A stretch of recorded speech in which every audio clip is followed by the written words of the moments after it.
So part of your brain is designed to work with objects, and part of your brain is designed to work with people. And if you want to have a good relationship, your people brain has to be in charge of your relationship for obvious reasons. Here's a few ways you can tell if your object brain is running and probably ruining your relationship. First, you have the same conversation over and over. The object brain doesn't have a very good memory, and it's super optimistic about trying the same thing again. So if you're having the same conversation over and over, that's a sign your object brain is running your relationship. The second one is if you're trying to control and manipulate each other. So people who are like threatening divorce or checking phones to check for fidelity, stuff like this, all this control and manipulation, that's what the object brain does, because that works really well in physical objects.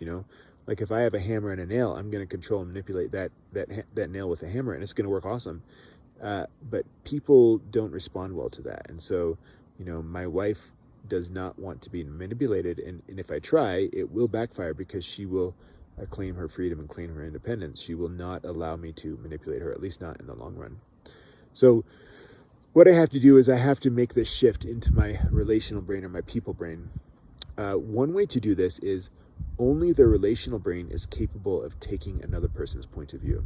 And so if I can calm myself down and think, what is this like right now for my wife? What is it like for my wife to be married to me? That is my relational brain. If I can really do that, that's my relational brain that's capable of doing that. So that's one way of shifting into the relational brain. The other thing is, I might ask myself this question: what would be different if I cared a lot more about my wife than I do? Because only the relational brain is capable of caring about people. And so shifting to look at things from your partner's point of view is one way of getting into your relational brain. Trying to care more, or thinking about what would be different if you cared more, that's another way of getting into the relational brain.